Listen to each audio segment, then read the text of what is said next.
இது சுத்தம் பண்ணிக்கலாம். கொஞ்சம் ஆயில் தடவிட்டு கைக்கு தேங்காய் எண்ணெய் கொஞ்சம் தடவி இந்த இலையெல்லாம் நீக்கிடலாங்க. இலையெல்லாம் போடக்கூடாதுங்க. இலையை எடுத்துடலாம்.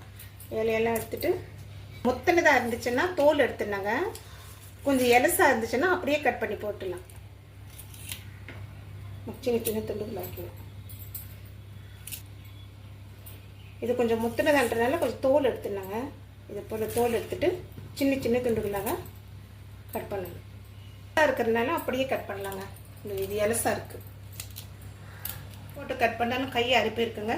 நம்ம கை பொறுக்கிற வரைக்கும் வெந்நீர் வச்சு அதில் கொஞ்சம் கல்லுப்பு போட்டு கையை ஒரு 2 செகண்டு தண்ணியில் வச்சு எடுத்துடலாங்க. அரிப்பு கொஞ்சம் கம்மியாக இருக்கும்.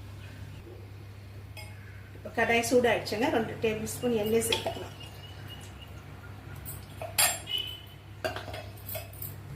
இப்போ எண்ணெய் சூடாகிடுச்சுங்க. 1/2 டீஸ்பூன் வெந்தயம் சேர்த்துடலாம். வெந்தயம் பொரிஞ்சிச்சு. இப்போ தனியாக சேர்த்துடலாம்.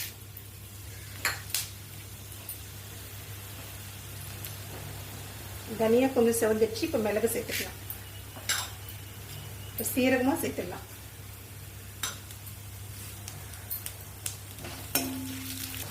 இப்போ எல்லாம் கொஞ்சம் வறுபட்டுச்சு. இப்போ நம்ம காஞ்ச மிளகாய் சேர்த்துக்கலாம்.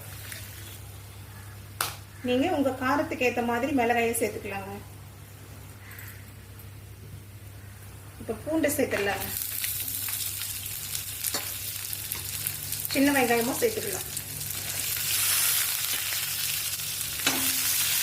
வெங்காயம் பூண்டை நல்லா வதங்கணுங்க. வதங்கினா டேஸ்ட் நல்லாயிருக்கும். துவையிலும் கெட்டு போகாமல் இருக்கும் ஒரு 10 நாள் வரைக்கும். இது எல்லாமே லோ ஃப்ளேமில் வதக்கணுங்க. இப்போ புளியை இதில் பிச்சு பிச்சு சேர்த்துடலாங்க. சின்ன சின்ன துண்டுகளாக.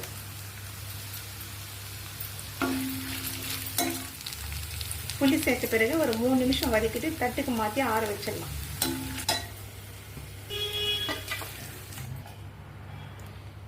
இப்போ 2 ஸ்பூன் எண்ணெயை சேர்த்துக்கலாங்க. இப்போ பிரண்டி இதில் சேர்த்துக்கலாம்.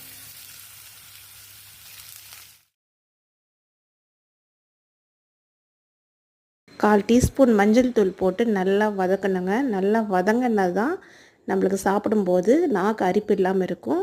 துவையலும் கெடாமல் இருக்கும். வதங்கிறதுல தாங்க இருக்குது இந்த துவையலோட சுவை. வதங்கிடுச்சுங்க. இந்த அளவுக்கு வதங்கணும். இன்னும் கொஞ்சம் டைம் எடுக்குங்க இது வதங்கிறதுக்கு. ஸ்லோ ஃப்ளேமில் வச்சு வதக்கணும். இப்போ வதக்கலைன்னா நம்மளுக்கு நாக்கு அரிப்பு வந்துடும். அதனால கொஞ்சம் லேட் ஆகும் வதக்கிறதுக்கு. இப்போ நம்ம இந்த பிரண்டையை ஆற வச்சு அரைச்சிடலாம். தேவையான அளவு உப்பு சேர்த்துட்டு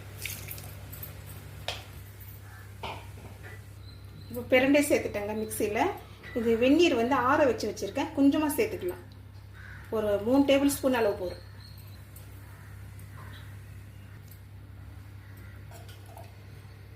இப்போ 2 ஸ்பூன் ஆயில் சேர்த்து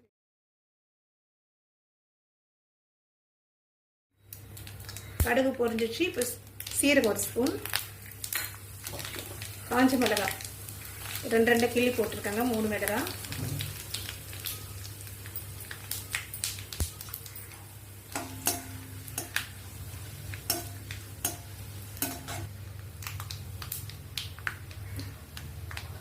கருவேப்பிலை,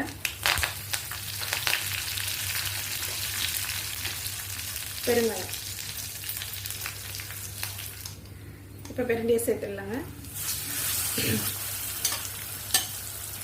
ஒரு செகண்ட் வதக்கிட்டு ஸ்டவ் ஆஃப் பண்ணிடலாம்.